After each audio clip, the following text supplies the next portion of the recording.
자, 시작합시다. 심심해서 안 되겠어요. 요즘 계속 쉬는 시간이 있다는 건 너무 힘든 것 같아요. 네, 좋습니다. 자, 그러면 일단 기본적으로 여러분 행정법의 구조에 대한 전체적인 개관은 대충 이해를 하셨을 거예요. 그죠? 다시 한번 정리해 보면 어쨌든 행정법은 국가하고 국민이 법치 행정을 놓고 싸우는 거다. 그것만 이해해도 행정법에 많은 게 이해가 되는 거예요. 그러면 결론은 뻔하잖아요. 그럼 국가가 법치 행정에 따라 했다면 문제될 게 없지. 그런데 국민이 보니까 법치 행정대로 안 한 것 같으니까 누가 시비를 걸겠어요? 국민이 시비를 걸는 거죠. 그게 소송이라고. 그럼 소송에서 개나소나 들어오지 못하게 막으려고 판사들이 짜장 먹을 시간을 벌어주려고 하는 게 뭐라고요? 소송 요건인 것이고요. 그다음 이제 본안에서는 이제 본격적으로 법치 행정을 놓고 싸우는 거라고. 그게 행정법 다예요. 그것만 인식하시더라도 행정법 책을 읽을 때 각이 딱 나오는 거라고. 그 테두리 속에서 계속 움직일 테니까요. 이해가 되죠? 네, 좋습니다. 아마 그 이제 7월 24일인가 아마 그때 하게 될 그 사례 해결 방법론, 예, 그때 보면 이제 왜 이 법치 행정을 갖고 계속 사례 문제가 엮여져 가는지 그걸 이제 이해하시게 될 겁니다. 원래는 이 강의가 금요일 날 예정되어 있었어요. 원래 이 강의가. 이게 아마 제가 저쪽에 이제 변호사 강의가 겹쳐지면서 본의 아니게 하루를 연기를 시킨 거예요. 연기시켜서 토요일 하다 보니까 토요일은 이제 결혼식도 가야 되고 할 일이 많죠. 본인이 결혼하면 가도 되는데 수험생은 인간이 아니에요. 알겠어요? 예, 합격하기 전까지는 사람이 아니라고. 아까 보셨죠? 사람만이 권리를 가는 거라고. 예, 그걸 명심을 하셔야 돼요. 자, 좋습니다. 이제 3패 10회 보시기 바랍니다. 이제 개관은 마무리했고요.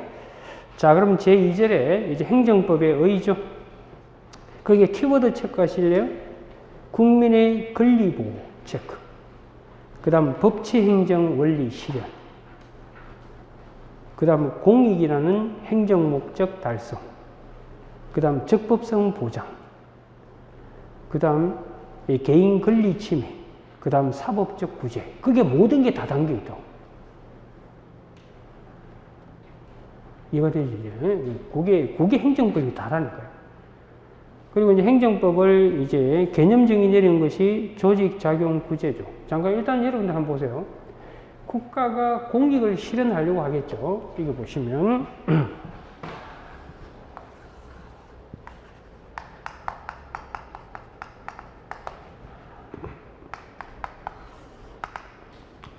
국가가 이제 공익을 실현하기 위해서 이런 행정 작용을 한다고요. 그래서 여러분 사례 문제에 보면 항상 행정 작용이 나와요. 아마 제가 이제 그 다음 특강할 때 이야기하겠지만 항상 문제를 딱 받으면 제가 대표적인 사례 문제 하나를 들고 올 거예요. 그리고 딱 그 문제에다가 어디에다가 뿅뿅 칠을 해야 되는지를 알게 됩니다. 그리고 그림을 딱 그려서 형상화 시켜놓고 답안을 써내려가야 돼요. 그럼 시간을 엄청 절약할 뿐만 아니라 논점을 안 빠뜨리게 돼요. 근데 어쨌든 간에 뭐 골격은 뻔해요. 등장인물, 그 다음 액션. 이것밖에 없어요. 등장인물, 액션. 이런. 그래서 누가 등장하는지. 보통은 두 놈이에요, 두 놈. 근데 가끔은 한 놈이 더 등장해. 그게 이제 제3자효 행정 이래가지고 세 놈이 등장한다. 세 놈이 등장하면 이제 문제가 생기죠. 원래 이건 공이, 이건 사잖아요. 이것도 사지. 그러니까 이놈 세 놈의 균형을 맞추기 위해서 행정법에서 다양한 제도를 또 마련할 수밖에 없다고. 그렇게 흘러가는 거예요. 자, 어쨌든 간에 처음에 이해하셔야 될 거예요. 이제 이 국가라고 하는 이 사람, 이거 이제 법인이다 보니까 이 친구가 이 작용할 때까지의 장치가 필요한 거예요. 그 장치를 위해서 이 부분을 이제 교육을 하는 것이 행정조직법이라고. 이해하시겠죠? 그래서 행정조직법에서는 다양한 기관이 있죠. 예를 들면 각부 장관도 있고, 뭐 세무서장도 있고, 뭐 쭉 있잖아요. 그러면 이 장관, 세무서장한테 각각의 권한을 배치한다고. 니는 이런 일을 하라, 이런 일을 하라, 배치해 놓는 거예요. 그래서 이 각각의 권한이 배치되어 있는 거예요. 그리고 이 권한이 없는 놈이 이 행정작용을 하면 이게 주체의 하자가 돼요. 주체의 문제가 생깁니다. 그리고 이 권한이 이동을 한다. 이 권한이 이동을 합니다. 그 이동과 관련해서 강론에서 배웠죠. 이게 바로 이제 권한의 대리, 위, 내부위 이런 것들을 배우는 거라고. 알겠어요? 네. 그래서 이 부분은 이제 강론에서 배우는 거예요. 강론에서.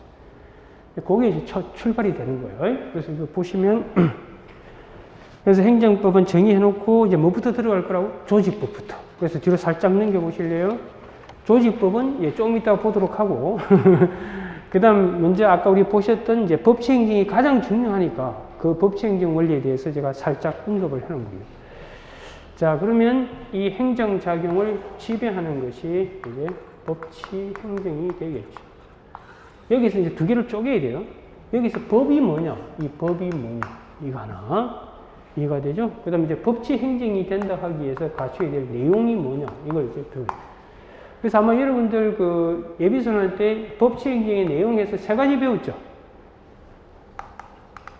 법률의 법규 창조력, 그 다음 법률 우위, 그 다음 법률 유보, 이거 배우셨잖아요. 그래서 이 두 개 갖고 이제 여러분이 주로 이게 바로 보통 내용 이렇게 되는 거예요. 여기도 내용 붙어 있잖아요. 우리 주내 절영할 때 이렇게 주내 절영할 때 내용과 관련해서 문제가 되는 거예요. 그래서 이법성 판단할 때 주체, 내용, 절차, 형식 가지고 판단하잖아요. 근데 형식은 뭐 문서로 해야 되는데 안 했대 이거고. 절차야 이건 뭐 설문에 주어져요. 항상 이거는 설문에서 무슨 이유 제시를 안 하고 했다, 청문을 안 하고 주어져 있기 때문에 문제될 거 아무것도 없고, 이거는 권한의 문제니까 권한 없는 놈이 했냐 안 했냐 이것만 따지면 되는 거예요. 남은 게 이거라고 주로 내용. 내용은 여러분들 이건 법률 유보하고 법률 우위 이거 가지고 따지면 돼요. 그래서 이 법률 우위를 여러분이 앞으로 이 공식을 알아둬요. 이게 사례 풀 때 하는 건데, 법률 우위는요, 일단 법이 있으면 법은 요건 플러스 효과 이렇게 돼 있다고요. 아시죠? 뭐 하면 뭐 한다. 그래서 이 요건이 갖춰졌다는 전자의 효과로 넘어간다고. 요건이 충족됐나 안 됐나 가지고 싸우는 게 딱 하나 있잖아요. 그게 판단력이죠. 배우셨어요? 기억은 난다 치고. 그럼 효과로 넘어오면 이게 이제 기속일 수도 있고 재량일 수 있는 거 아시죠? 이거는 기속이면 이 법 갖고 판단하면 된다고요. 성문법 갖고. 이거 시험에 안 나와. 그런데 이 재량으로 돼 있을 때는요, 이거는 성문법 갖고 이 법 적법 판단이 안 된다니까. 선택을 주놨기 때문에 해도 되고 안 해도 되고 하더라도 이렇게 하고 저렇게 하더라도. 그러니까 이 재량으로 돼 있을 때는 재량의 일탈 남용, 이걸 딴 말로 하면 재량의 한계죠. 이 재량의 한계를 벗어났냐 안 벗어났냐 가지고 판단할 거라고. 그래서 이 한계를 벗어났는지를 판단하는 척도, 이걸 우리가 배우는 이제 비례의 원칙부터 이렇게 쭉 가는 거라고요. 그럼 왜 재량일 때 이렇게 하느냐? 이유는 간단해요. 재량으로 돼 있으면요, 입법자가 행정부에게 운신의 폭을 준 게 재량이잖아요. 그럼 아무리 입법자가 행정부한테 운신의 폭을 줬더라도 이 맛대로 하면 안 되지 않겠어요? 이런 생각이 드는 거예요. 그래서 국민 입장에서 봤을 때 장난치나 이런 기분이 들게 하면 안 된다는 거예요. 그래서 아무리 선택할 수 있더라도 너무 심한 거 아니에요? 이게 비리원칙이에요. 아니, 선택을 하면서 왜 나만 차별해요? 이게 뭐다? 평등하고 자기구성원칙. 아, 그따위 선택 안 하기로 나한테 약속했잖아요. 왜 그러세요? 이게 신뢰보호원칙. 이래 되는 거예요. 이상한 거 가지고 저를 자꾸 괴롭히네요. 이게 뭐예요? 부당결부 검증원칙. 그렇게 흘러가는 거예요. 이해가 되죠? 그걸 좀 이해를 하시라고. 그래서 법치 행정의 핵심은 이 두 가지. 알겠죠? 이 두. 이거 가지고 법대로 했냐 아니냐를 따지는 거예요. 이건 이제 법에 있어야 된다는 거예요. 이거는 법에 있다 하더라도 그 법에 벗어나서 안 된다는 거예요. 벗어나지 말아야 된다는 것은요, 요건에도 벗어나면 안 되고, 효과에도 벗어나면 안 되는 거예요. 알겠죠? 그래서 효과에서 기속으로 되어 있을 때는 그냥 이 성문법에 반하면 바로 이 법이라고요. 그런데 재량일 땐 그렇지가 않다는 거예요. 그걸 잘 이해를 하시라는 거예요. 대표적인 법을 하나 봅시다. 이왕 나온 김에. 아직 시간이 충분하네요. 오늘 5시까지지. 강의가 5시까지로 예정되어 있는 걸로 알고 있는데요. 맞아요? 2시부터 5시까지 아니야? 아무것도 정보도 없어요? 그래요. 오늘 3시간 강의예요. 3시간 강의. 그 2시부터 5시까지 예정되어 있는 거예요. 아무 그런 정보가 없구나. 그러면 오늘 밤 10시까지 합시다. 자, 10시까지 하자. 손 들어봐. 합격. 조직에 가서 눈치가 있어야 돼요. 알겠어요? 여러분 힘들게 들어가서 아마 조직에서 금방 추방당할 가능성이 있어요. 추방이 되는 게 아니라 추방될 가능성이 있어요. 눈치가 있어야지. 자, 어쨌든 이거 한번 볼게요. 만약 법에서 우리가 뭐 음주운전, 이거 음주운전 하면 뭐 6개월 이하 운전면허 정지할 수 있다. 이렇게 되어 있는 경우도 있겠지만 음주운전하면 무조건 그냥 운전면허 취소 이렇게 되어 있는 경우도 있다고요. 그럼 이건 이제 기속이고 이건 재량인 건 아시겠죠? 그럼 일단은 이리 가든 저리 가든 요건은 갖춰야 돼요. 요건 못 갖추면 기속이고 재량이고 따질 필요 없이 무조건 이 법이라고요. 알겠죠? 그 요건은 갖춰졌다는 전제하에 이것처럼 선택할 수 있으면 재량이고 선택 못하면 기속이라고. 그럼 기속으로 되어 있을 때는 이 법 가지고 바로 해결이 된다고요. 무슨 말인지 이해돼요? 만약에 이 A라는 친구가 뭐 음주운전 이걸 만약에 운전면허 6개월 정지라고 합시다. 6개월 정지 이렇게 되어 있다 합시다. 이게 기속으로 딱 되어 있다 합시다. 그러면 이 친구가 음주운전 했어. 그럼 이 친구한테 운전면허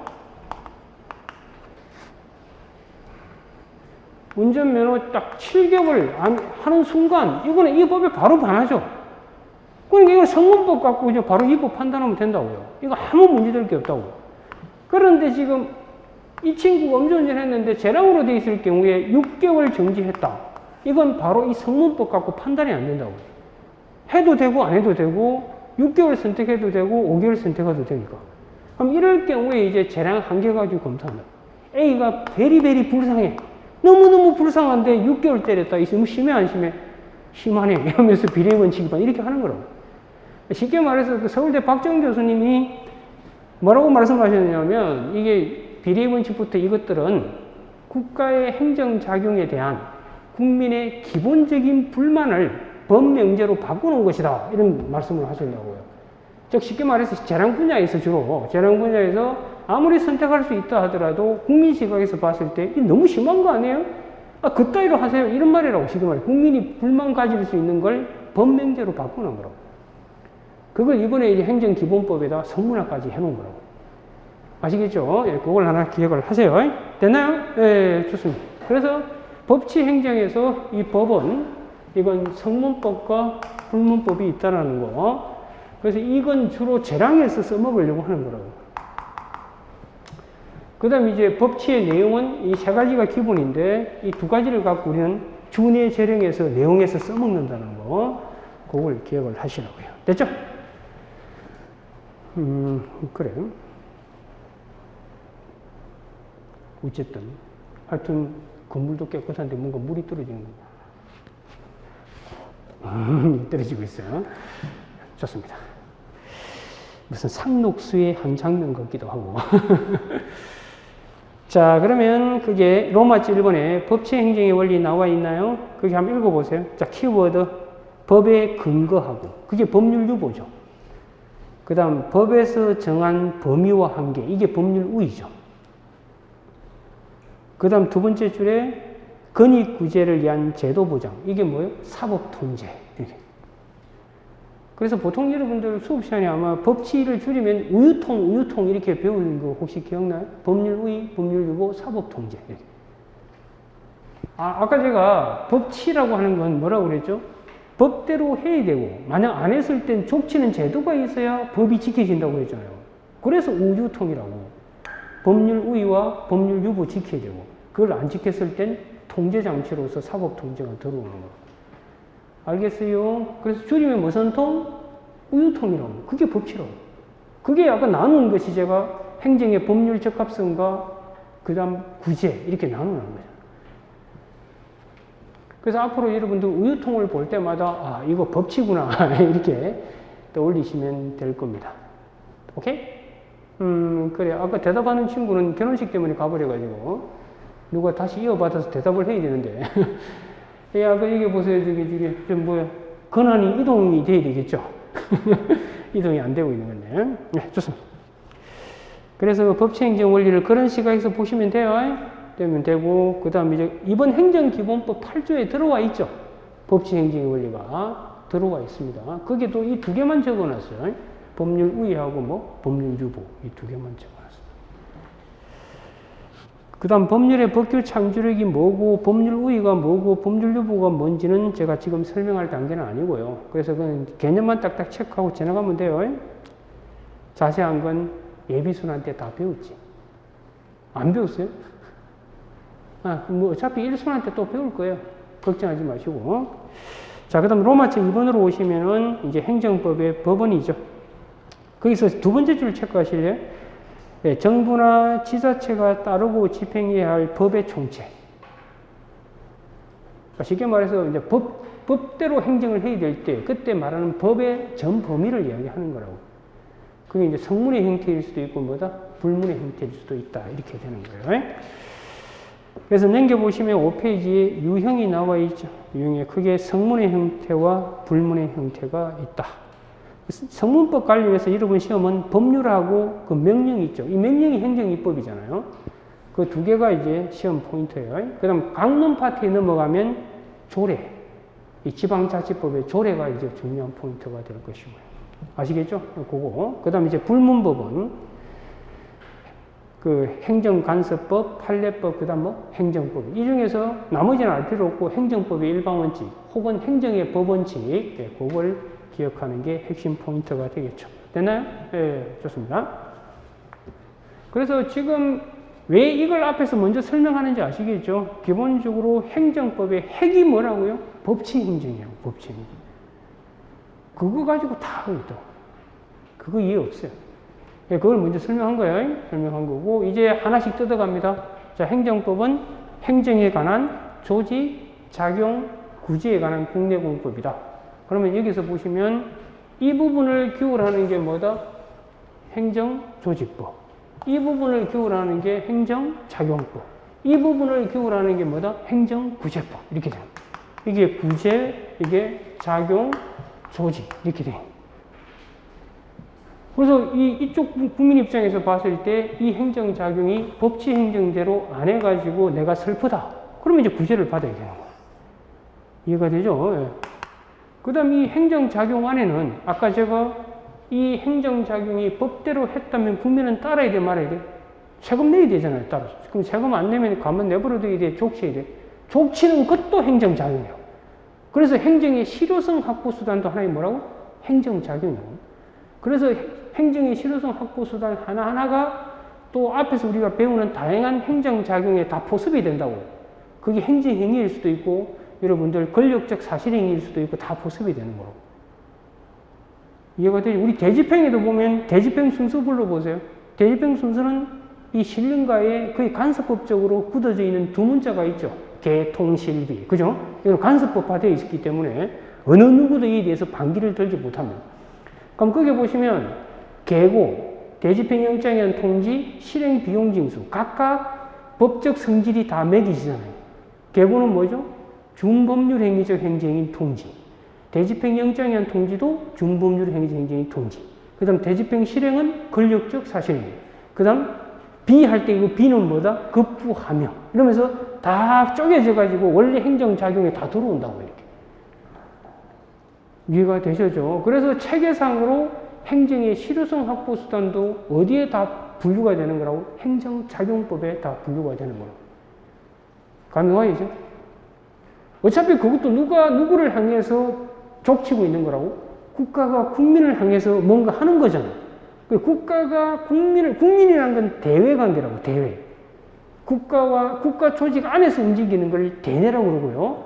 그러니까 조직법은 대내죠, 대내. 그 다음 조직 바깥으로 나오면 누가 기다리고 있어요? 국민. 그걸 대외관계라고 부른다. 그래서 국가가 대외관계를 액션 취할 때, 대외관계와 관련 액션 취할 때 작동하는 걸 뭐라 한다? 행정작용법이라고 부른다. 그래서 세법은 국가가 이 친구한테 세금이라는 돈을 때릴 때 적용되는 법이라고요. 감이 오죠, 여기까지. 행정법을 사살 쪼개보면요. 이게 어떻게 쭉 돌아가는지 보인다고. 이건요, 행정부가 그런 게 아니고, 여러분 배우는 경제학 교부 안에 그 흐르는 기본 원리라는 게 있다고요. 그걸 빨리 캐치하셔야 돼요. 그럼 공부하기 훨씬 쉬워집니다. 그걸 딱 전국을 찔러서 이렇게 제시해주는 강사가 단순한 사실 나이관계 해가지고 쭉 그냥 양으로 덮쳐버리면 그건 동생한테 책 읽어달라는 게 훨씬 나아요. 무슨 말인지 알겠어요? 이런 거 공부하시라고요. 어쨌든, 제가 그렇게 했어요. 저는 뭐 요령이 첨단이었으니까. 공부를 많이 할 수도 없었고, 할 수도 없고, 소주도 마셔야 되고 그랬기 때문에 시간을 전략해야 되거든요. 그래가지고 엄청난 잔머리를 굴렸었는데. 자, 그럼 이제 조직법부터 보도록 합시다. 제4절 행정조직법. 요 부분이에요. 어디를 해부한 거라고? 국가라고 하는 안쪽을 해부한 거라고. 그럼 이 국가라고 하는 것은 법인이기 때문에 법인은 스스로 못 움직인다고. 못 움직이니까 대신 움직일 팔다리가 필요한데 그걸 뭐라 한다고? 행정기관이라고. 그럼 행정기관한테 원래 국가가 해야 될 걸 하나씩 쪼개가지고 나눠준다고. 그걸 뭐라 한다고? 권한이라고 그러는 거예요. 알겠죠? 네. 그 다음에 이제 실질적으로는 공무원이 움직이는 거예요. 공무원이 움직이면 우리가 이거 보세요. 세무서장,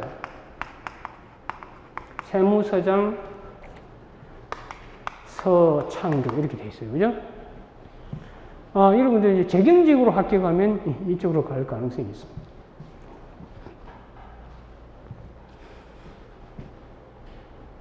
옛날이 좋아. 옛날 같으면 제가 지금 아마 도지사나 뭘 하고 있겠지. 자, 어쨌든 아니면 원님이 군수잖아요, 군수. 자, 어쨌든 이 세무서장, 서창교하면 이게 뭐예요? 행정기관. 이게 뭐죠? 공무원. 이렇게 되는 거예요.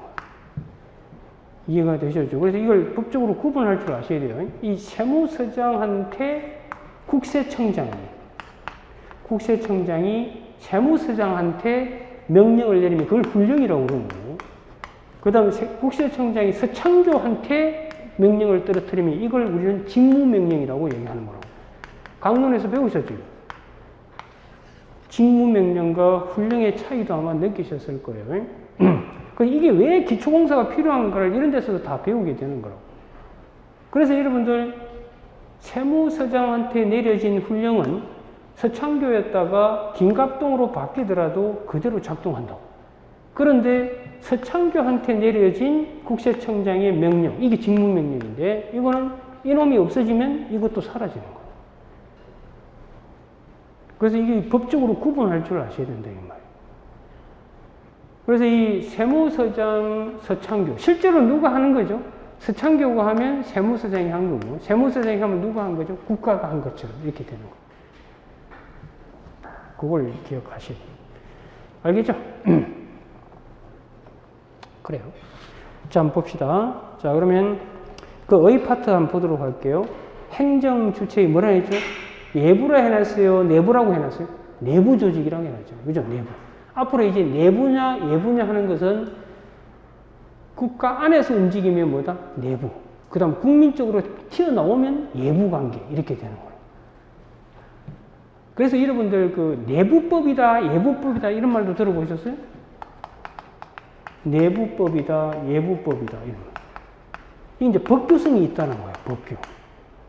이건 법규성이 없는 거예요. 법규성이 없는 대표적인 조직 안에서만 규범으로 기능하는 게 뭐라고 배우죠? 행정규칙이잖아요. 배웠을 거라고 믿어요. 행정규칙. 들어봤어요? 자, 이게 태어나서 행정법 처음 배우는 친구는 없지? 처음 배우지를 않을 거라고 믿고, 지금 오늘 강의는 예비순환을 들었던 친구들한테 좀 흩어져 있는 행정법의 지식을 좀 제가 이렇게 체계화시켜 드리려고 하고 있는 거라고요. 알겠죠? 네. 그래서 그 내부란 말 체크해 두시고요. 그 다음 두 번째 줄에 근한을 기울하는 법. 이게 핵심이라고, 근한. 그래서 행정조직법을 읽어보면 각부 장관은 어떤 일을 해야 되는지 다 나온다고요. 그리고 세무서장은 어떤 일을 해야 되는지 이런 게 나오게 되는 거죠. 그래서 여기서 핵심이 뭐라고 해놨죠? 근한이 핵심이라고 제가 적어놨잖아요. 그죠? 자, 그 다음 로마지 이번에 행정조직, 무선주의, 법정주의. 이 행정조직도 법에 의해서 규율합니다. 그래서 이 법에 반해서 국방부 장관이 세금을 부과하면 그게 뭐다? 주체에 관한 하자가 되는 거라. 즉 쉽게 말해서 국방부 장관은 이 행정조직법에 의해서 세금을 부과할 뭘 배분받지 못했다고? 권한을 배분받지 못한 거라고. 알겠죠? 그리고 여러분들 그래서 권한은 법으로 정해져 있기 때문에 그걸 움직일 때는 법의 근거가 있어야 한다고. 그 근거가 다 어디서 나온다고? 행정조직, 법정주의 혹은 행정권한 법정주의에서 튀어나오는 거예요. 그래서 혹시 여러분들 공무수탁 사인 배우셨어요?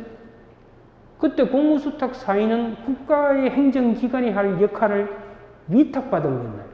그럼 권한이 이동하기 때문에 반드시 뭐가 있어야 한다고 배웠죠? 법적 근거가 있어야 한다. 이렇게 배웠잖아요. 안 배우셨나요? 배웠다고 말이죠. 그래요. 네. 자, 그거 좀 기억하세요. 무슨 의미인가만 이해하시면 되는 거고요. 자, 그 다음에 이제 로마자 3번으로 내려오시면 행정 주체와 뭘 구분해야 된다? 행정기관을 구분해야 되죠. 그럼 여기 보세요. 여기서 열어보면 이제 국가, 세무서장, 서창조 이렇게 되어 있겠죠. 그죠? 그럼 국가는 뭐죠? 행정 주체로. 세무서장은 행정기관입니다.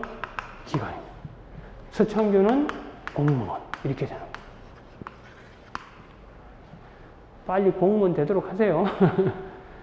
그리고 첫 월급 딱 들어오면 공무원 보수가 딱 입금되면 바로 전화 주세요. 네.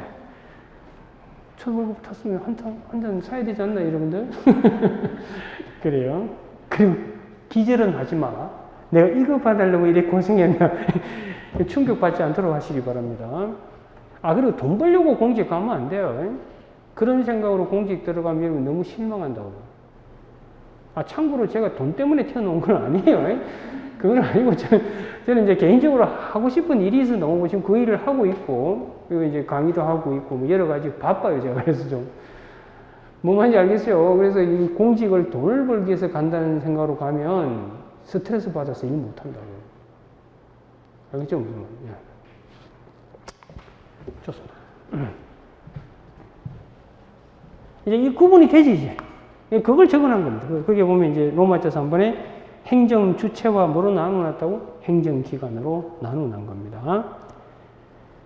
그래서 행정 주체란 자신의 이름으로 행정을 행할 권리와 의무를, 권리 의무를 가진, 그게 사람이잖아요. 그럼 여기서 사람은요, 국가도 사람이고, 그 다음 요 서창교도 사람이에요. 아시겠죠? 사람 아닌 놈은 이놈만 사람 아니에요.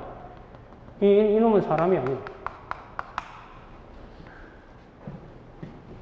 사람만이 권리와 의무를 간다고. 여러분들 사람이 공무원 되더라도 사람이 아니에요. 그렇기 때문에 그러니까 여러분들 각종 그 뭐 연금 청구권도 가질 수도 있고요. 보수 청구권도 있고, 그도 다양한 의무가 또 기다리고 있다. 의무는 없고 권리만 있으면 좋겠지. 그지? 어쨌든.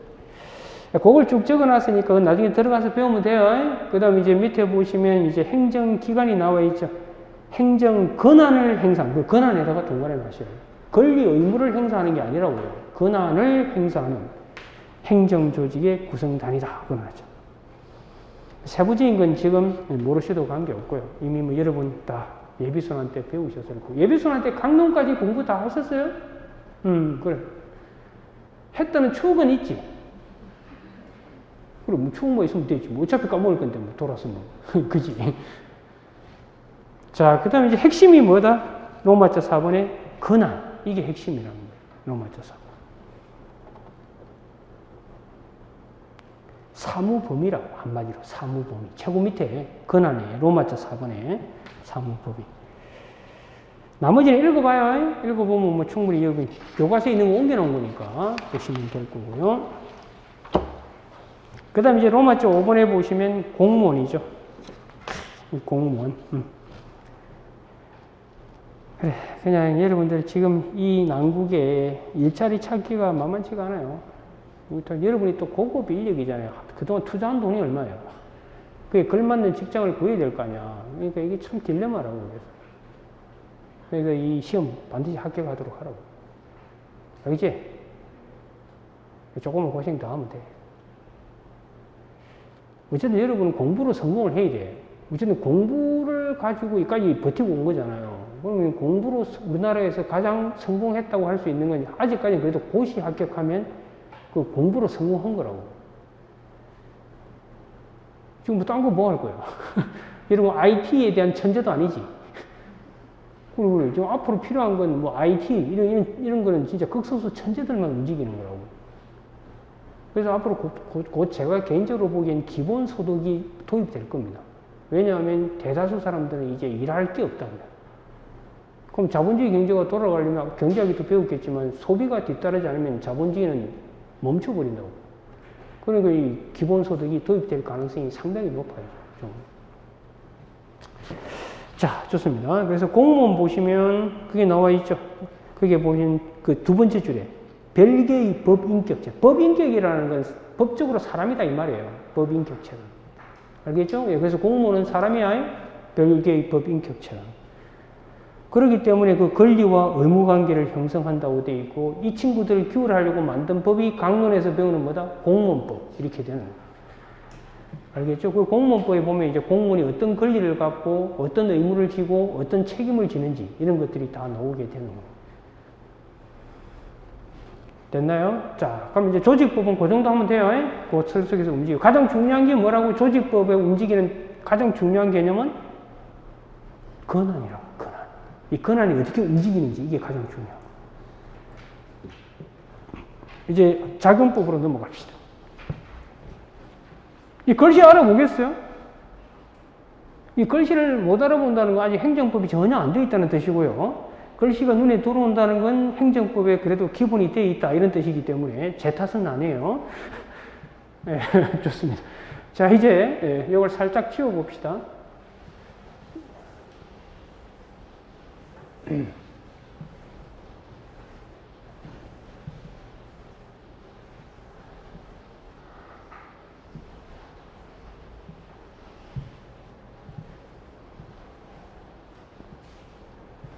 이제 행정작용법입니다. 그죠?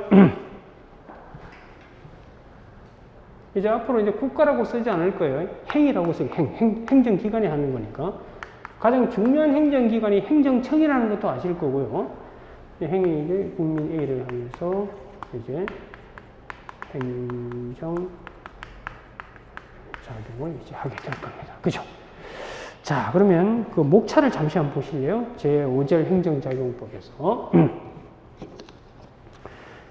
서술이 있고, 그 다음 이제 행정작용에 뭐가 있는가를 쭉 볼 거라고. 그래서 행정작용이 있고, 뒤로 한번 넘겨보실래요? 넘겨보시면, 다시 로마자 3번에 뭘 다시 언급을 하고 있죠? 행정작용과 무슨 행정? 법치행정이라는 거. 그 다음 이제 넘겨보시면은, 행정 절차 뭐라 하죠? 정보 공개. 이게 왜 여기 들어오는지 아시겠어요? 이것도 하나의 또 뭐다? 행정작용하는 과정에서 나오는 거라고.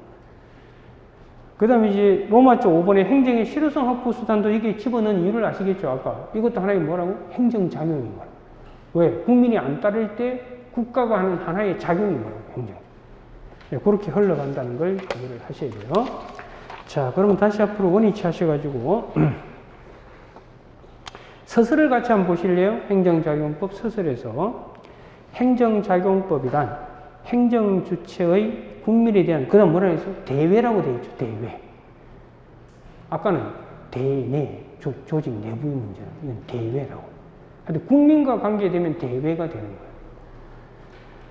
자기들끼리 문제가 아니라 자기들 바깥으로 튀어나오면 누가 기다리죠? 국민이 기다려요. 혹시 여러분들 그 예비순환 할 때 행정규칙을 설명할 때 그러잖아요. 행정규칙이라는 건 우리끼리 이렇게 하겠다라고 정해놓은 법이라고. 공무원들끼리, 조직 내부에서. 그러니까 그걸 가지고 적법 위법을 판단하면 안 된다고 그러죠. 우리가 적법 위법이라는 건 국민과 국가의 관계에서 얘기하는 거라고. 법치 행정을 지켰는지 안 지켰는지 이걸 얘기하는 거예요.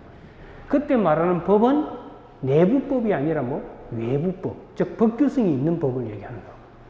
그럼 행정규칙은 안에만 있는 법이기 때문에 그건 법이 아니라고요. 국민과의 관계에서. 그걸 잘 이해를 하셔야 돼요.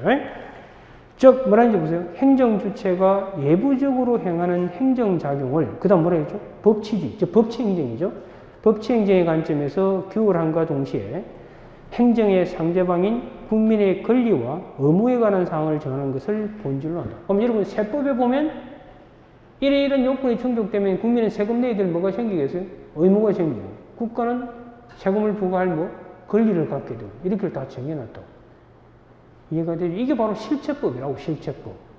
그 실체법이라는 게 바로 권리와 뭘 정하는 법이라고? 의무를 정하는. 그럼 여러분들 쉽게 말하면 우리 3등분 했잖아요. 조직, 작용, 구제조. 그럼 이 두 개를 합치면 이게 실체법이라고 해요. 이게 절차법이에요.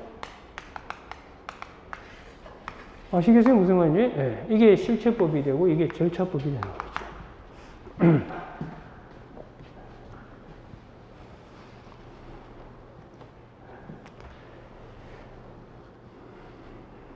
그리고 그 다음 보세요. 행정작용법은 일반 행정이 있고 특별행정이 있죠. 이 특별행정은 어디서 배운다고? 강론에서 배우는 거라고. 자, 그러면 이제 행정작용이 뭐가 있는지 쭉 행위 형식을 배우는 거라고. 행정작용의 행위 형식. 이걸 누가 분류해 놓은 거라고? 학자분들이 분류를 해 놓은 거예요. 그래서 이게 보시면 이 행정작용을 쭉 분류를 해 놨다. 분류해 놨는데 가장 대명사가 뭐냐면 행정행위예요. 근데 이 행정작용하면서 여기서 혹을 붙이기도 하죠. 여기다가 조건을 단다고. 이 조건을 뭐라고 하죠? 부관이라고 해요. 부관. 들어보셨을 거예요. 부관도 이것도 하나의 별개의 뭐라고? 행정작용이라고. 이것도 행정작용, 이것도 행정작용. 그래서 이 행정행위, 이걸 배우게 되고요. 그 다음에 이제 이 행정행위에 뭐가 붙는다고? 이런 조건이 이렇게 붙기도 하고, 이렇게 되는 거예요. 이게 이제 부관이 되는 거죠.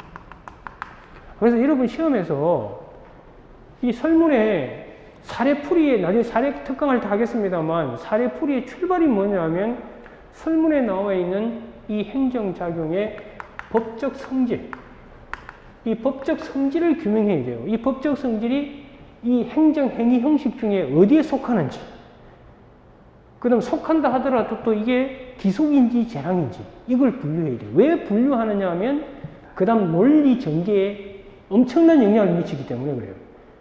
아시겠어요? 그래서 보통은요, 이 자체만의 법적 성질을 별도로 떼서 문제를 내기도 한다고요. 그 설문에 나온 행정작용의 법적 성질을 한번 검토해 보세요. 이렇게도 나온다고. 그럼 이게 행정행위인지, 그 중에서도 이게 뭐 허가인지, 뭐 특허인지, 뭐 인가인지 이게 분류가 되는 거라고.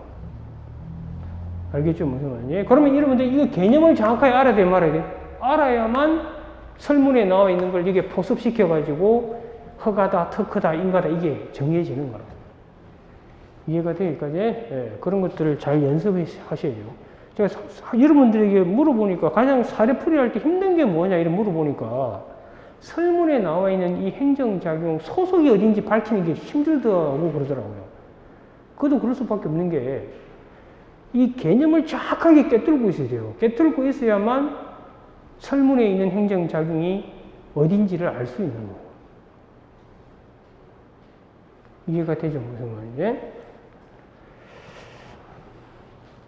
그래서 밑에 로마체 2번에 보시면 행정작용 해가지고 어휘 볼게요.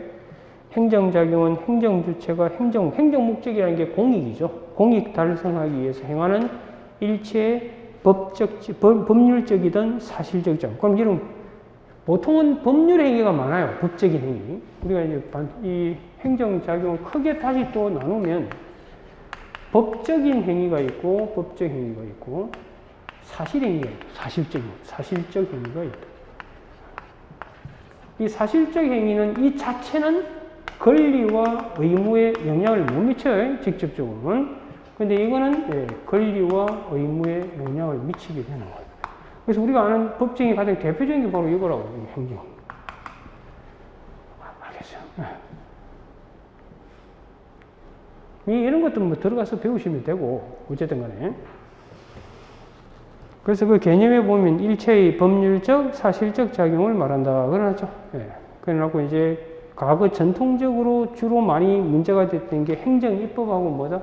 행정행위다. 이 두 개가. 그래서 이게 행정행위뿐만 아니라 이제 행정입법도 있죠. 이 행정입법은 이건 법원이기도 하고요. 법원. 행정법의 법원이기도 하고 이건 행정작용이기도 하고 이렇게. 둘 다 돼.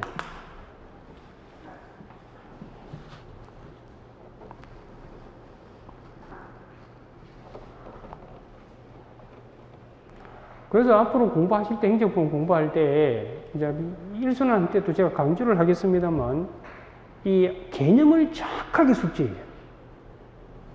그 개념을 대충 뭐 외우가 되는 게 아니라 이게 정확한 의미가 뭔지를 이해를 하셔야 돼요. 그래야만 사례를 풀 때에 설문에 나와 있는 행정작용이 어디에 포섭될지가 빨리빨리 캐치가 될 수 있는 거예요. 그게 안 되면 그다음 문제를 못 푼다니까? 거기에 막혀버리면. 그러니까 개념을 정확하게 이해를 하셔야 돼요. 우리가 보세요. 허가라는 개념은 상대적 금지를 일정한 요건 갖추면 풀어가지고 원래 할 수 있는 걸 할 수 있도록 해주는 게 허가 개념이잖아요. 그러니까 운전면허 같은 경우도 운전은 누구나 할 수 있는 건데 무질서 초래될까봐 금지했다가 테스트에 통과하면 요건 갖추면 다시 원래 운전할 수 있는 걸 되돌려주는 거잖아요. 그러니까 이건 운전면허는 허가구나 이렇게 하는 거잖아요.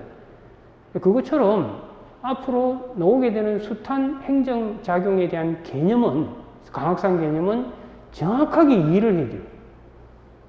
그게 해결이 안 되면 그 다음 문제는 못 푼다니까. 그러니까 그걸 연습을 잘 하셔야 돼요. 앞으로.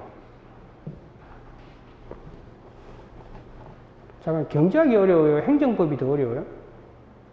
경제학이? 그럼 또 경제선생님이 물어보면 또 행정법이 더 어렵다고 그러나? 아니야?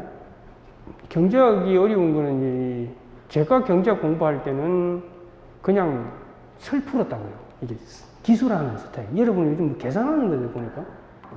계산하다 보니까 점수가 90 몇 점도 나오고 막 그런 것들로 소학화돼가지고 계량 경제학처럼 만들어가지고. 그래서 저는 아마 옛날 같으면, 지금 같으면 경제학 시험 못 쳤을 거예요. 제가 숫자를 싫어하거든요. 그리고 참고로 행정법은요, 60점 정도 받으면 고득점이에요. 그래서 점수 편차가 그렇게 많이 나지가 않습니다. 그 교수님들한테 답서를 하면 자기도 못 쓰면서 점수는 잘 안 줘요. 안 주니까. 그래서 적당한 정도 공부하면 돼. 너무 많이 투입해봤자 그에 비례해서 점수가 잘 안 올라간다. 그러니까 그것도 좀 감안하셔서 여러분이 시간 배분하고 할 때 활용을 하셔야 돼요. 알겠죠? 참고로 저는 제가 실제로 63점인가 4점 받았어요. 행정법을. 저는 뭐, 그것 때문에 합격한 게 아니고요. 선택 과목을 잘 선택해서 합격을 했어요. 선택 과목을. 국제법을 아무도 선택 안 하길래 국제법 선택해가지고. 국제법에서 뭐 거의 80점 가까이 받은 바. 덕분에 쉽게 합격을 했지. 그리고 이제 행정학도 잘 받았어요. 행정학. 설 푸는 데는 일각견이 있었거든. 이런 있습니다. 그 두 과목을 좀 고득점 받아가지고 쉽게 붙었어요. 쉽게 합격을 하던데. 여러분은 선택 과목이 50점밖에 안 돼 있잖아요. 그때는 선택 과목도 100점 만점이었어요. 그래서 참 형평성이 좀 안 맞는 게 많았었어요. 뭘 과목을 선택하느냐에 따라서 이게, 그죠? 자, 좋습니다. 자, 그러면 이제 행위형식 하나씩 보세요. 행정행위. 이게 가장 중요하죠. 행정행위. 행정행위는 여러분들 나누면 이렇게 나누잖아요. 분류 체계를 항상 갖춰주세요. 크게 법률행위적 행정행위와 준법률행위적이 나누잖아요. 나눠가지고 이걸 다시 명령적 행정행위와 또 형성적 행정행위 이렇게 나눈 거 아시죠? 나누고 이 안에 보면 다시 하명, 그 다음 허가, 면제 이렇게 나누고 이건 다시 특허, 그 다음 인가, 대리 이렇게 나누잖아요. 그죠? 그리고 준법률 행위를 다시 또 나눠가지고 확인, 그 다음 공정, 그 다음 통지, 그 다음 수리 이렇게 나누잖아요. 그러니까 행정행위를 다시 10개로 총 나누는 거잖아요. 이렇게. 그러니까 어떤 설문에 나와 있는 행정행위가 행정행위라 하더라도 여기인지 이게 다 구분이 되어 된다고. 뭔 말인지 아시겠죠? 그래서 실정법에 적힌 명칭은 중요한 게 아니라고요. 실정법에는 다양한 명칭으로 나오겠지만 우리는 학문적 의미에서 답을 쓰셔야 된다고. 그러니까 이 개념을 정확하게 알아야 돼, 말아야 돼. 정확하게 알아야지. 그래야 이 작용의 속성을 파악해가지고 여기에 포섭을 하는 거라고. 그래서 보니까 이건 이거네요, 이렇게 되는 거라고. 이거 해결이 안 되면 그 다음 진행이 안 된다니까. 진행이 한번 써보라니까. 답을 한 1선언 때부터 이제 콜탕을 좀 먹일 거예요. 한번 당해보라니까. 어떤 재미난 일이 벌어지는지. 어느 분의 강의를 듣던 기본에서 벗어나면 끝이에요. 끝. 그렇지? 네, 좋습니다. 그래서 그 행정행위, 그 다음 이제 행정행위 할 때 갖다 붙이는 혹이 뭐라고요? 부관이죠. 그래서 뭐 주택사업 계획 승인해주면서 기부 체납하도록 한다든지 이런 거. 이 부관도 상당히 중요하죠. 됐고요. 지금 뭐 상세히 제가 설명할 단계는 아니고요. 부관이 있다는 거. 그 다음에 이제 사실행위죠. 사실행위 같은 경우도 여러분들 아까 이게 법적 행위도 있고 무슨 행위도 있다? 사실행위도 있다고 그랬는데 사실행위는 여러분 시험에서 중요한 게 이거예요. 이걸 다시 권력적 사실행위와 비권력적 사실행위 이렇게 나누셔야 돼요. 앞에 이게 건자가 붙어 있죠. 그렇다고 이게 법적 행위는 아니에요. 그런데 이것도 사실은요. 미시적 시각에서 쳐다보면 의무라는 게 있어요. 권리 의무가 있으면 법적 행위가 되거든요. 예를 하나 들어볼게요. 이거 한번 보세요. 이것도 학생들한테 이게 사실행위예요, 법적행위예요 물어보면 황당해 한다는 게 이거 한번 볼게요. 잠깐 여러분들 이 세금 부과하는 거 있죠? 과세 처분하는 거. 이 세금 부과는 법적행위예요, 사실행위예요? 우리 법적행위라는 건요, 이 행위를 요건으로 해서 직접 권리 의무의 변동이 초래되어야 돼요. 그럼 이 행위가 있으면 이게 요건이 돼서 직접 A에게 세금 납부해야 되는 뭐가 초래돼요? 그럼 의무가 초래되잖아요. 이건 법적 행위라고요. 그러면 이 친구가 의무가 있는데 세금을 안 내지. 안 내면 세금 내게 하기 위해서 이게 행정의 실효성 확보수단이 들어오죠. 뭐라고 배우셨어요? 강제징수. 그럼 이 강제징수는 사실행위예요, 법적 행위? 이 강제징수 전체를 놓고 봤을 때 이게 사실행위예요, 법적 행위? 자, 이거 법적 행위다. 손 들어봐요. 강제징수는 법적 행위다. 사실행위다. 그럼 나머지는 이제 간망자세를 취하고 있는 절충설이에요? 한번 물어볼게요. 잠깐, 세금 부과가 있고 나면 의무 생기지. 강제징수 있고 나면 A한테 어떤 의무가 생겨요? 울고 있으면 되죠. 아니, 강제징수 하고 나면 국민이 할 일이 뭐 있어요? 돈 뺏기는 게 강제징수잖아. 할 일이 없잖아요. 그럼 이건 사실행위라니까요. 그런데 이 행위를 하는 도중에 보면 돈을 뺏어갈 때 국민은 참아야 될 뭐가 있다고? 수인 의무가 들어가 있다고. 그래서 하는 도중에 수인 의무가 수반되면 이걸 권력적 사실행위라고 합니다. 알겠어요? 개념을 정확하게 아셔야 돼요. 여러분들 만약에 인질범이 있어요. 인질범이 있으면 경찰 특공대에서 저격수가 옥상에 올라가죠. 올라가지고 인질범을 행위 총을 쫙 발사하잖아요. 그 총 발사하는 행위. 그건 법적 행위예요, 사실행위? 당연히 사실행위지. 총 발사가 되고 나면 인질범은 해야 될 일이 뭐 있죠? 그냥 맞아 죽고 있으면 되지. 그런데 총알이 날아가는 도중에 참아야 될 뭐가 있다고? 수인 의무가 있어요. 총알을 맞아야 될 수인 의무가 있다니까요. 그래서 권력적 사실행위라고. 그래서 무기 사용하는 건 다 권력적 사실행위라고. 이해가 되게 무슨 말이지? 네, 좋습니다. 이 개념을 그래서 아마 제가 강의할 때 가장 주안점을 둔 게 정확한 개념과 체계를 잡는 거예요. 그게 전제가 안 되고 그냥 대충 공부하니까 설문에 이 작용이 뭐야? 이래 보이고 저래 보이는데 그러면 내년에 오고 다음에 오고 계속 오라고 이래 되는 거예요. 정확한 개념을 아셔야 돼요.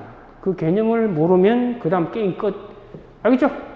예, 좋습니다. 그래서 그 사실행위는 이제 이 비권력적 사실행위에서는 여러분들 행정지도 이걸 정확하게 행정지도 이것들이 중요합니다. 그건 따로 제가 싼 거로 9번에 빼놨죠. 행정지도 싼 거로 9번에 나와 있죠. 그 다음 학약, 가행정행위, 사정결정, 행정계획, 공급상계약 다 개념들 정확하게 알아야 돼 말아야 돼? 알아야 되는 거예요. 그래야만 포섭이 될 수 있다고. 그 설문에 있는 작용이 어딘지. 됐어요? 뭐 상세한 건 제가 설명할 단계는 아니고 이런 게 있다 이런 걸 이해를 하시고요. 그 다음 이제 로마서 3번에 보시면 행정작용과 뭐라 하죠? 법치행정. 이건 이미 설명했어요.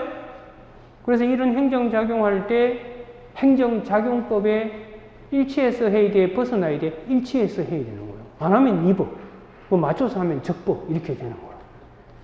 감이와 여기까지. 그걸 무슨 각도에서 나눠서 봐야 된다고? 네 가지 각도. 준의, 절향.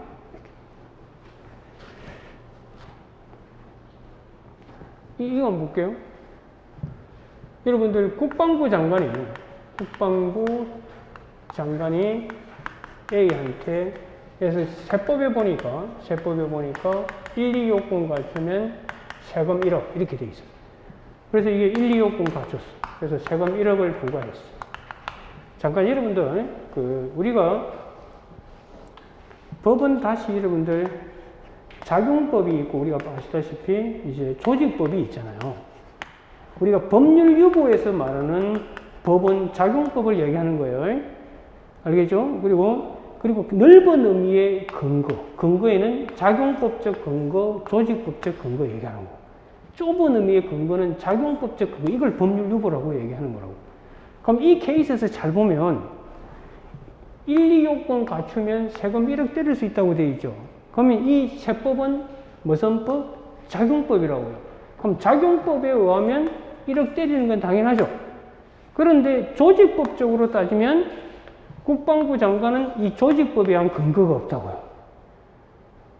알겠어요? 그러면 이 세금 1억 부과는 우리가 내 절형으로 따져봤을 때 이거 뭐 형식은 문제 없고 절차 문제 없다고 하면 내용도 문제 없다고 이 법에 따라서 했기 때문에 그치? 이 내용이 법률 우위와 법률 유보라고. 이때 말하는 법률 유보는 작용법적인 근거를 얘기하는 거라고. 그럼 이거 뭐 때문에 이 1억 부과는 이 법이라고? 이 주체, 이게 조직법의 근거, 이게 근한이에요. 근한이에요. 그래서 이 법이 되고 이렇게 되는 거라고. 알겠죠? 무슨 말인지? 이해가 돼요? 그래서 아마 이거 법률 유보할 때 법은 작용법이 되는 거 배우셨을 거예요. 그리고 근거라고 할 때 근거는 넓은 의미에서는 작용법적 근거, 조직법적 근거 이 두 가지를 다 얘기하는 거라고. 됐습니다. 그거 적어놨으니까 읽어봐요. 이게 지금 몇 페이지 안 되는 분량의 자료지만 행정법 전체를 개관하는데 상당한 의미가 있는 자료예요. 그래서 잘 봐두시라 이 말이에요. 자, 그 다음에 이제 절차 정보 공개죠. 7번 잠시 보실래요? 여기 보면 뭐가 들어있어요? 절차가 들어있죠. 준의 절. 그래서 여기서 이런 행정작용할 때 여기에 거치는 과정이 있다고. 그게 절차입니다. 이해가 되죠? 그리고 이제 국민이 국가가 뭔가를 자꾸 하고 있으면 궁금해요, 안 궁금해요? 궁금하니까 좀 봅시다 하는 게 이제 정보 공개라고. 그건 이제 별도로 우리가 배우는 거고, 정보 공개는 별도 체계로 배우면 되고요. 절차 문제는 이 안에서 배우셔야 되는 거예요. 알겠어요? 예, 그래서 이 행정작용의 위법성을 판단할 때 행정작용 과정에서 작동하는 거다. 이걸 이해를 하셔야 됩니다.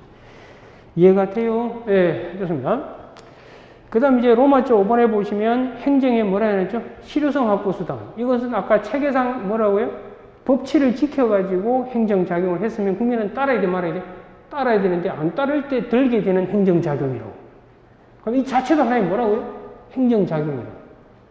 그래서 행정의 실효성 확보수단은 아까 말씀드렸다시피 이 행정작용이 법치에 맞아떨어졌다면 그럼 국민 A는 따라야 될 의무가 있다고 얘기해요. 의무가. 그치?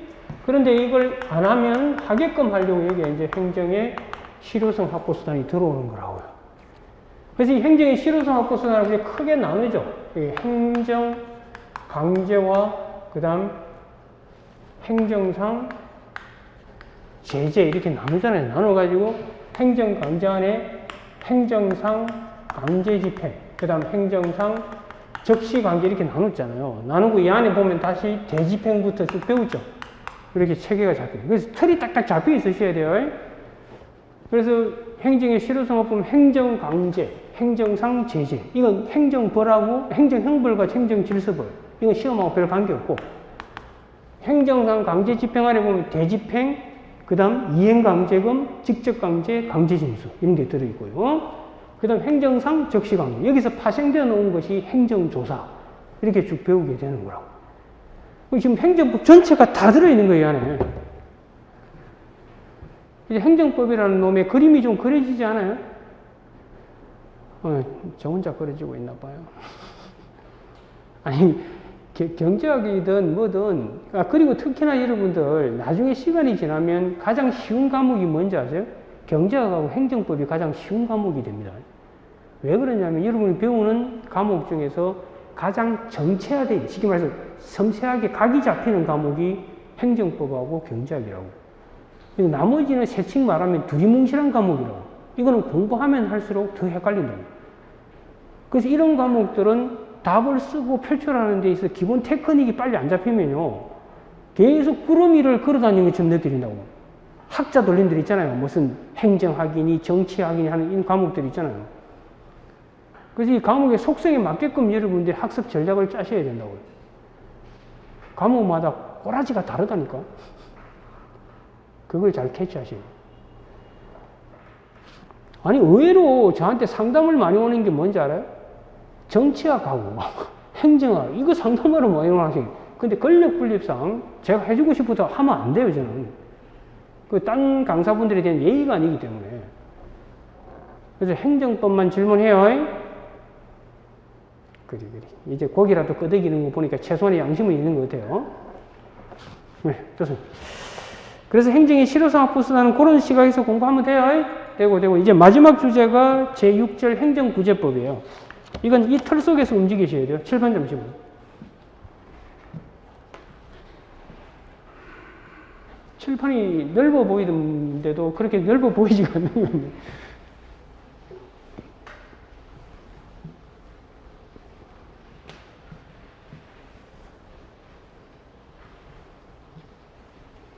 근데 이 변호사 시험 준비하는 친구들도 정말 행정법 공부를 정말 안 하더라고요. 왜냐하면 그 친구들은 민사법 중심으로 공부를 많이 하다 보니까 이 시험 직전에 막 행정법 좀 어떻게 빨리 정리해서 갈 수 있는 방법 좀 가르쳐 달라고 절대 안 가르쳐 줍니다. 평상시에 막판에 뭘 하게 됩니다. 딱! 그지? 자, 좋습니다. 이제 행정구제법만 간단히 정리하면 오늘 강의는 기본적으로 마무리될 거예요. 어쨌든 오늘 강의의 목적은 뭔지 아시죠? 기본적인 행정법 꼬라지를 여러분에게 보여드리는 거예요. 그래서 앞으로 행정법 공부하실 때 전체 설계도가 기본이 이게 오늘 어떤 형성이 되고 있는 거다 생각하시면 돼요. 자, 행정구제는 이렇게 되어 있는 거예요. 여기 보세요. 행정구제는 앞으로 이 틀 속에서 움직이세요. 여기 보시면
이게 이제 구제법의 기본 틀이에요, 틀.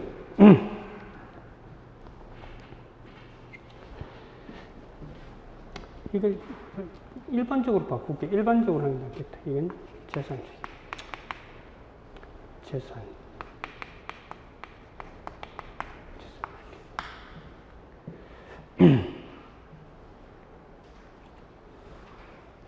그래서 앞으로 여러분들 항상 행정법의 마지막 종착역이 뭔지 아시죠? 아까 법치행정의 마지막 종착역이 구제잖아요, 구제.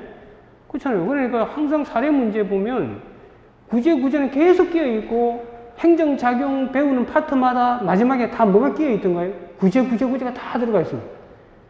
근데 그 구제는 크게 두 가지 각도에서 움직인다고요. 그 두 가지 각도라는 게 뭐냐면 이 작용 자체를 원위치시키려고 하는 거예요. 이거 백지 상태로 돌리는 거예요. 그걸 뭐라고 그러냐면 존속 보장이에요. 내 원래 모습대로 그대로 유지시켜달라는 거예요. 그래서 존속은 크게 두 개 있어요. 이 행정쟁송도 있고요. 여기 보면 결과제거 청구 있죠. 이것도 존속이에요. 이건 돈 받아내는 게 아니라 원래 내 모습대로 다시 돌려달라는 거예요. 결과제거가 뭔지 아마 기본 시간에 배우셨을 텐데, 여러분 앞마당에 국가가 도로 정비하다가 장비를 갖다 여러분 앞마당에 있는 거 집에 갔어. 그럼 여러분 앞마당이라는 재산권이 지금 침범받아 안 받아? 침범받고 있잖아요. 그럼 여러분이 가장 원하는 건 뭐예요? 앞마당에서 기계를 치우는 거죠, 장비를. 그럼 내 원래 마당이 그대로 돌아오잖아요. 이게 존속이라고요. 이해가 돼요? 그럼 그동안 국가는 임대료도 안 내고 내 마당을 이용했지. 그럼 그에 따른 뭐예요? 재산적 피해는 돈으로 받아내는 거라고. 그게 뭐라고? 가치보장이다. 이래요. 알겠어요? 네. 그래서 여기 잘 보시면 앞으로 구제는요, 크게, 잘 보세요. 구제는 크게는 행정쟁송, 그 다음 요 두 개를 다 합치면 이걸 손해전보, 그 다음 여기는 결과제거 청구. 요 세 가지 각도에서 답 쓰는 거예요. 기본이.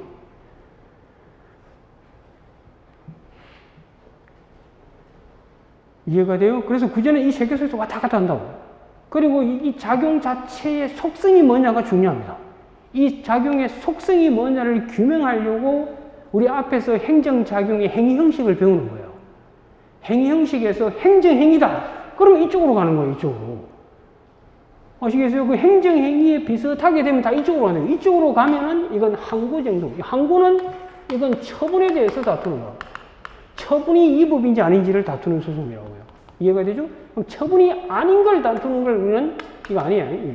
처분이 아닌 걸 다투는 걸 당사자소송이라고 그러는 거예요. 이해가 되셔서 여기까지. 그리고 이제 항고는 쟁송은 두 개 합친 걸 쟁송이라고 그래요. 심판하고 소송 합치면 쟁송이라고 그런다고. 그리고 이 심판은 다시 뿅뿅뿅, 소송은 이렇게 되어 있고, 여기는 의무행 심판, 의무행 소송이 없고 부작위부 확인 소송이 들어있잖아요. 이 문제 때문에 시험에서 자주 이게 문제가 되는 거예요. 여기서 커버가 안 되는 이제 무명 항고 소송이 있죠. 이 무명 항고 소송이 이제 의무 이행 소송, 이행 소송, 예방적 부작위 청구 소송, 이런 것들이 이제 문제가 되는 거예요. 알겠지, 여기까지. 그 다음에 이제 이 발생하는 결과, 이 작용 자체를 공격하는 게 아니고, 이 작용으로 초래된 결과, 이 초래된 결과가 재산적 피해를 초래했다. 그 다음 위법한 상태를 초래했다. 이에 따라서 공격 방법이 달라집니다. 그리고 이 위법한, 어디가 죠? 이 발생한 결과가 재산 내지 비재산이 입었다. 그러면 그게 위법한 행위 때문에, 이 행정작용이 위법하다면 국가배상, 이 행정작용이 적법이라면 손실보상으로 합니다. 다만 국가배상은 재산, 비재산이 다 들어오지만 손실보상은 재산만 들어온다. 이거 아마 배우셨을 거예요. 그죠? 이 틀 속에서 구제가 움직이는 거예요. 이 각을 잘 잡아주세요. 왜 이렇게 하이무시 눈물을 흘려요? 감동받았나 봐요. 그지? 여기까지 이해되셨어요? 네. 그래서 앞으로 구제 수단을 검토하세요. 그러면 이 틀 속에서 검토하라 이 말이에요.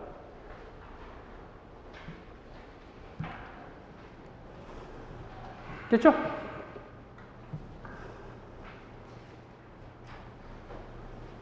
자, 보도록 합시다. 시간이 뭐 넉넉하네. 시간 남으면 한 명씩 나와서 노래도 한 곡 하세요. 이제 나이도 이제 날씨도 무덥고 한데 뭐 노래방 가서 요즘 뭐 코로나 때문에 노래방 갈 수도 없잖아. 그러니까 이 밖에 나와가지고 한 곡 부르면 촬영이 되니까 많은 학생들이 앞으로 보고 볼 수 있을 거예요. 여러분들 널리 알리는데 상당한 도움이 되지 않을까 이런 생각이 들어요. 아마 이런 부모님도 꼭 보게 될 가능성도 있어요. 이 친구 학원 보내놨더니 놀고 있네 이러고 가능성이 있겠지. 예, 좋습니다. 자, 제6절 언제든지 이야기하세요. 마음이 내키면. 자, 행정구제법. 자, 거기 보세요. 행정구제법이란 행정권에 의해 가해진 권익침해에 대한 구제를 기울하는 법을 말한다. 그러죠? 넘겨보실래요? 그 법원에 대하여 당의 행정작용 자체에 공격하는 거죠. 작용 자체에 대한 취소 변경. 이게 뭐죠? 이게 바로 존속보장이고 항고쟁송이 되겠죠. 그 다음 원상회복. 이건 결과제거. 예, 결과제거 같은 경우도 이게 다 들어오겠죠. 취소 변경 또는 원상. 궁극적으로는 취소 변경도 원상회복과 연결이 되게 되는 거예요. 그 다음 이제 손해전보. 이게 뭐예요? 가치보장. 그렇게 되겠죠. 그죠? 그래서 결국 두 개 나눠놨잖아요. 네 번째 줄에. 행정구제는 원상회복적 수단. 이게 바로 뭐? 존속. 그 다음에 이제 돈으로 받아내는 게 뭐?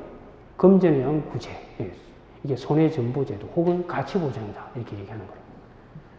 예, 틀이 이해가 돼요? 예, 좋습니다. 그래서 그 원상회복적 수단 안에 이제 행정쟁송, 행정쟁송이 쭉 있고, 그 다음에 이제 그 안에 행정심판이 있고 뭐가 있죠? 행정소송. 그리고 행정소송의 전체적인 체계를 잡아놨나요? 요걸 간단히 보여드릴게요. 이건 이제 나중에 행정의 그 답안 작성할 때 제가 설명을 하겠습니다만 여기 적어놨기 때문에 잠시 한번 보여드리도록 하겠습니다. 근데 제가 무슨 특강을 할 때마다 뭘 해줄까 계속 고민이에요. 그래서 이 주어진 시간 안에 딱 전달할 수 있는 만큼의 이 자료를 만드는 것도 만만치가 않아요. 그리고 그 시간 안에 뭔가 이게 다 전달할 걸 전달해야 되고요. 그러다 보니까 이게 참 뭔가 특강할 때마다 고민이에요, 고민. 그래서 다다음 주에 할, 7월 24일 날 할 그 자료는 이미 준비가 끝났어요. 끝났고. 아마 24일인가 돼 있을 거예요. 혹시 그 자료 안 나눠줬어요? 사이트에 떠 있을 텐데 안 떠 있어요? 안 떠 있어요? 다 숨겨놨나요? 이거 어떻게 알고 찾아왔어요, 그러면? 이 특강 있는 거 어떻게 알았어요? 문자가 왔었어요. 그래요. 24일인가 아마 일요일 날 돼 있어요. 다음 특강이 일요일인가 그럴 거예요. 일요일이면 아마 여러분들 종교 행사를 할지 공사 비교 형량을 해야 되겠죠. 강의로 올지 결정을 내리셔야 될 겁니다. 네, 원래 이것도 금요일 날 했었어야 될 거예요. 그러면 아마 학생들이 참석이 좀 편했었을 거였는데 어차피 뭐 촬영해서 올려놨으니까 촬영해서 보면 돼요. 이거 촬영 그냥 틀어주나? 그냥 틀어주지 않을까 싶은데. 아니면 뭐, 이건 엄청나게 의미 있는 강의이기 때문에, 시간당 100만원씩 받게 할까요? 그러면 딴 친구들 못 보면 좋지 뭐. 자, 이 7번 잠시 보세요. 자, 아까 이제 기본적으로, 이렇게 이제 행정 작용에 대해서 이 친구가 이제 가장 대표적인 이게 처분이라고 전제하면 대표적인 소송이 무슨 소송이다? 취소소송이라고, 취소소송. 그래서 물어보는 방법이 세 가지입니다. 여기서 이제 취소송 제기할 때 첫 번째 물어보는 게 뭐냐면 이 소가 적법한가 이렇게 이제 물어볼 수 있고 이렇게 묻든지 A는 취소소송 제기할 수 있는가 이런 식으로 물어볼 수 있습니다. 그럼 이거는 뭐만 답안에 쓰면 되죠? 소의 적법만 답안에 쓰면 돼요. 소가 적법한가 혹은 A는 취소송 제기할 수 있는가 이런 식으로 묻는다고요. 그러면 이거는 소송 요건만 검토하면 돼요. 소송 요건 8가지 이렇게 검토하는 거예요. 아시겠어요? 그 다음 이제 두 번째 물어보는 게 뭐냐면 이 처분 위법한가? 아니면 A는 저 처분, 이 처분 위법이라고 주장한다. 타당한가? 이런 식으로 묻는다고. 그럼 이거는 뭐만 묻는 거죠? 본안만 묻는 거예요. 본안. 그래서 이거는 본안. 본안이라는 게 뭐죠? 소송물이잖아요. 이 지소의 소송물은 처분의 위법성이잖아요. 이 처분이 위법인가? 이것만 검토하면 돼요. 그래서 이 본안은 이건 처분의 위법성. 이걸 이제 우리 네 가지 각도에서 준의 적형에서 이렇게 검토하면 되는 거예요. 그러니까 이해되죠? 그 다음에 이제 세 번째는요. 인용 가능하냐? 이렇게 물어요. 인용 가능. 인용 가능성을 물으면 이거는 소가 적법해야 되고, 그 다음 본안에서 처분이 위법까지 해야 인용이 되는 거예요. 알겠어요? 그래서 어떻게 묻는지를 항상 잘 체크하셔야 돼요. 자, 그러면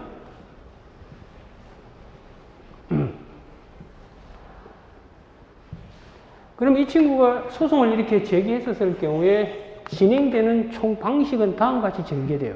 근데 정확하게 말하면 사실은 이렇게 갑니다. 먼저 가는 게 뭐냐면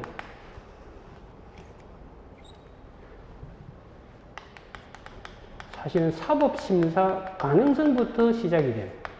법원이 재판할 수 없는 사건이라면 애시당초 소송 요건이고 뭐고 필요 없이 아예 안 되는 거라고. 그래서 이 사법심사 가능성 관련해서 여러분들 통치행위하고 특별권력관 이걸 검토하는 거예요. 그 다음 두 번째 물어보는 게 뭐냐면 두 번째 단계를 정확하게 검토를 해야 되면 그래서 이 단계별로 여러분들이 어떻게 가는지를 꿰뚫고 있으면 거기에서 행정법 공부하실 때 요건 여기서 써먹겠다 여기서 써먹겠다 이걸 알게 되는 거예요. 그러니까 주소 설정이 된 친구가 책을 읽는 거랑 주소 설정이 안 된 친구가 책을 읽는 거는 마치 내비게이션을 들고 운전하는 친구랑 내비게이션 없이 운전하는 친구랑 비교할 수 있는 거예요. 그리고 공부의 효율성이 팍 떨어지게 된다고. 두 번째 해야 될 게 뭐냐면 이 행정작용이 공법관계인지 사법관계인지 이게 또 문제가 돼요. 그럼 소송 형태가 달라져요. 그래서 두 번째 체크해야 될 것이 저게 공법관계인지 사법관계인지 이게 문제가 돼요. 이것 때문에 여러분들 공사 구별 기준을 체크하는 거. 이해가 되죠? 자, 그러면 이제 세 번째. 이거야 시험에 안 나오고 이제 이쪽으로 오겠죠. 그럼 이제 공법 관계라면 이걸 다시 두 개로 쪼갠다고요. 쪼개갖고 이게 권력 관계지. 이게 비권력 관계지. 이걸 또 나누는 거예요. 이건 나누는 게 왜 계속 물이 떨어져? 떨어졌다 하지 마세요. 수험생들은. 물이 땅에 붙었다. 이렇게 해야 돼요. 알겠어요? 보는 시각에 따라 차이가 있으니까. 하여튼 좋은 쪽으로 해석해. 뭐든지. 그리고 이제 마음에 안 드는 친구 있으면 불합격! 이러다 칼 맞아. 큰일 나. 그러면 안 되고 무조건 합격 이렇게 하라고. 이 심리적으로 말이 얼마나 중요한지를 알게 됩니다. 하여튼 긍정적 마인드를 갖도록 하세요.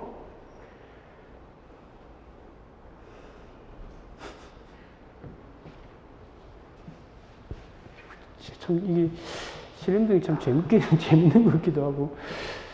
하여튼 제가 여러 곳에서 지금 강의를 하고 있어요. 변호사 친구들 강의도 지금 저기서 강남에서 하고 있어요. 변호사 강의는. 그 다음 저 종로에 가서 또 세무사 공부하는 친구들 그 강의도 하고. 현직에 있는 경찰 간부를 상대로 또 강의도 하고요. 여러분들도 강의도 하고. 그 다음에 노무사 쪽도 하고. 그 다음에 여러분 또 7급 있던데 학원에 7급을 제가 아마 이게 원래 EBS에서 방송을 했었어요. 제가 EBS에서 그 경험을 가지고 제가 하게 될 것 같아요. 이 여령이기 때문에 여러 가지 다 하니까 재밌는 것 같아요. 자, 이거 한번 볼게요. 이게 권력관계냐 이걸 나누는 기준은 뭘까요? 이것 때 쓰는 게 뭐냐면 이게 이제 행소법 2조 1항 1호. 이게 뭐예요? 이게 처분이에요, 처분. 아시겠어요? 이게 처분이면 이게 이래 되는 거예요. 그럼 권력관계라면 이제 어디로 가는 거라고? 항고쟁송으로 가는 거고. 비권력관계라면 뭐로? 당사소송으로 가는 거고. 그럼 이제 이쪽으로 오면 이거는 이제 항고쟁송으로 이쪽으로 가면 이건 당사자 소송으로 가는 거예요. 이해가 돼요, 여기까지? 네. 그래서 여러분들이 그 나중에 사례 풀 때 보면 이 처분에 포섭되는 거 안 되는 거 이걸 줄기차게 시험에 낸다고요. 이게 이제 대상적격이잖아요. 대상적격에서 이렇게 하는 거예요. 그럼 이제 항고쟁송으로 왔으면 이건 다시 또 뭘 또 해야 될 것 같아요? 그 다음 뭘 검토해야 답을 쓸 수 있을 것 같아? 한번 맞춰봐. 그 다음 뭘 내가 이야기할 것 같아요? 잠이 와요? 이게 이제 다시 뭘 해야 되느냐면,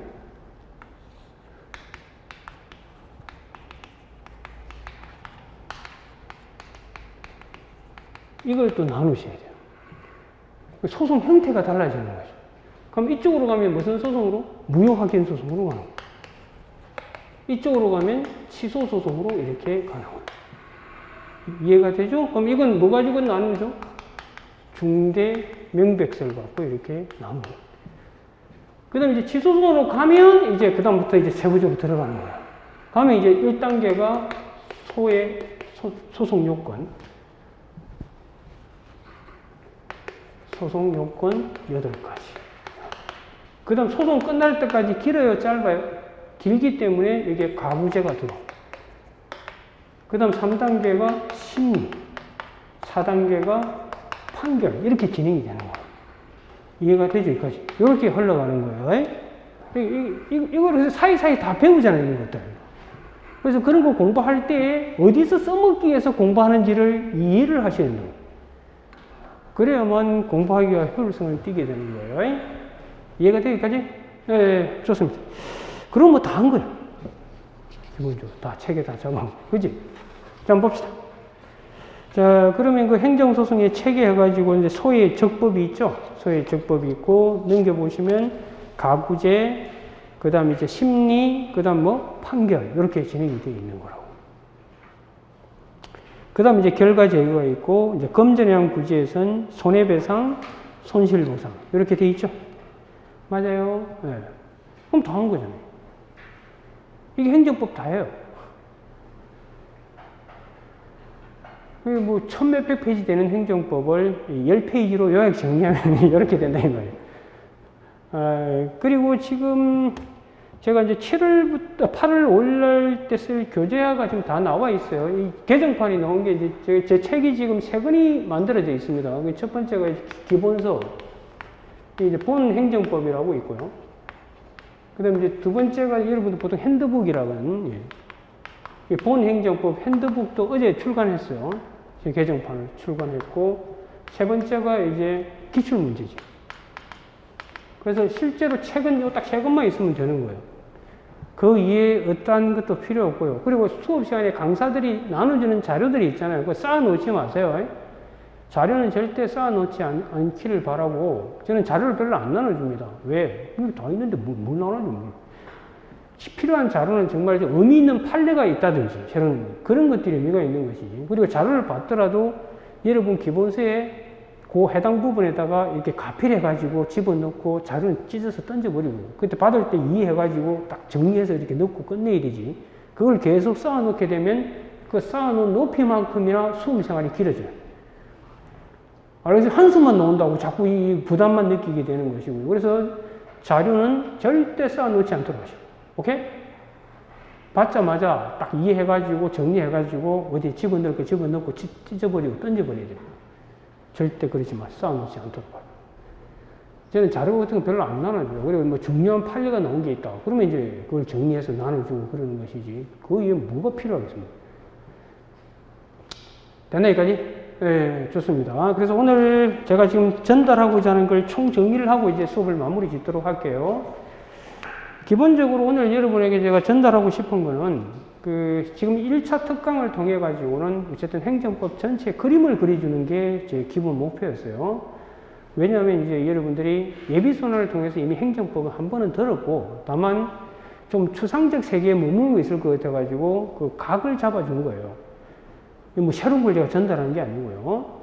그래서 기본적으로 이제 행정법도 법이기 때문에 모든 법의 기본이 되는 법이 뭔지에 대해서 간단히 설명을 한 거고, 그 다음에 이제 행정법은 이렇게 말씀드렸다시피 이게 가장 늦게 만들어진 법이다 보니까 기존 법을 어차피 모방할 수밖에 없었고, 따라서 모든 법의 출발이자 끝이라고 하는 민법하고 우리가 배우는 행정법, 이 두 개를 특징, 즉 차이점을 간단히 제가 정리를 해드린 거예요. 특히 가장 중요한 차이는 수직이냐 수평이냐, 그리고 법적 근거가 있어야 되는지 없어야 되는지, 이 두 개가 가장 특징을 보여주고 있는 거예요. 아시겠어요? 그런 것들이 계속 앞으로 행정법 할 때도 그대로 착 따라다닌다고. 그래서 수평에 가까우면 법률유보가 적용 안 되는 쪽으로 가고요. 수직에 가까울수록 적용되는 쪽으로 가는 거예요. 그걸 잘 체크를 해 두시라고. 그런 다음에 이제 제가 행정법의 전체 구조를 잡아드렸는데, 한마디로 행정법은 뭐라고 하죠? 뭘 놓고 싸운다고? 법치행정. 이 법치행정을 놓고 국가하고 국민이 싸우는 거. 이걸 사례 문제로 다 만드는 거라고. 그런데 법치행정은 법대로 행정을 해야 되는데, 그까지 하는 게 법치행정이 아니고요. 그 법대로 안 했을 때 족치는 장치가 없으면 누가 법을 지키겠냐 이거죠. 그래서 법대로 해야 되고 안 했을 땐 구제 장치가 따라 붙는 거. 그래서 행정법은 크게 두 파트예요, 사실은. 액션과 구제. 이래야 됩니다. 다만 액션 취할 때 국가가 허상이기 때문에, 허상이잖아요. 안 보이잖아요. 그 허상을 현실화시키려고 조직법이라는 게 만들어져 있는 거예요. 감유가 이제, 그래서 크게 조직, 작용, 구제, 이렇게 3파트로 나누는 거라고. 삼위일체죠. 한마디로. 조직, 작용. 우리나라 사람은 3세번을 좋아하잖아요. 그 속에서 움직인다는 거예요. 그게 다예요, 다예요. 그리고 법치 행정할 때 이 법이 뭐냐. 이게 행정법, 법원에서 여러분이 상시 검토를 하셔야 되는 거고. 이해가 되죠? 그걸 제가 세부적으로 쪼개가지고 이제 하나씩 따져본 거예요. 따져가지고 조직법이 어떻게 흘러가고, 작용에서 어떻게 되고, 그 다음 구제에서 어떻게 되고, 이걸 정리한 거예요. 이제 윤곽이 잡혀요? 그럼 행정법이 뭐냐? 한 10분 동안 한번 떠들어 보라 하면 이제 떠들 수 있겠지? 이게 행정법이야, 임마. 이렇게 얘기할 수 있어요. 경제학이 뭐야? 경치네. 이러면 안 되는 거지. 이게 뭐든지 딱 공부를 한다는 건 그 기본을 흐르는, 바탕을 흐르는 메커니즘이 있다고 해요. 그게 원리라고 그러잖아요, 우리 원리. 그 원리를 빨리 터득하면 할수록 각을 잡기가 쉬워지고, 그 각 위에서 내용물을 담기 때문에 그 친구는 헷갈리지가 않는 거라고. 그럼 실전에 가서도 설사 모르는 게 나오더라도 메꿔내는 능력을 발휘할 수 있는 거예요. 알겠어요? 그게 행정법의 기본이에요, 기본. 행정법은 그러니까 예타도 마찬가지고요. 제가 오늘 전달하고자 했던 주제는 그거라고요. 그래서 행정법을 공부할 때 제대로 하자, 이거예요. 제대로. 대충 이게 주상적으로 공부하지 말자는 거예요. 그리고 이제 다음 이제 7월 24일 날 하게 될 행정법 그 사례 해결 방법론이 이제 2차 특강의 주제입니다. 그 사례 해결 방법론은 이제 곧 1순환부터 여러분이 이제 사례 답안을 이제 작성에 들어갈 거라고요. 들어가기 때문에 사례 해결을 하는 방법론에 대해서 제가 좀 설명을 하게 될 겁니다. 그때 자료, 그 자료도 그냥 안 나눠줘야 되는데 나눠줘도 되는지 모르겠네. 그 자료도 여러분이 잘 가지고 있다가 요긴하게 활용할 수 있도록 하시라고요. 아시겠죠? 예, 일요일날 하기 때문에 아마 참석하기가 또 쉽지 않은 친구들도 있을 건데, 뭐 동영상이든 뭘 통해든 하여튼 활용할 수 있도록 하시기 바랍니다. 알겠어요? 그래요. 끝날 때도 대답 안 하는구나. 자, 그러면 예, 오늘 강의는 이것으로 마무리 짓도록 하고요. 이제 그 다음 특강 때 또 보도록 하겠습니다. 네, 수고했습니다. 네.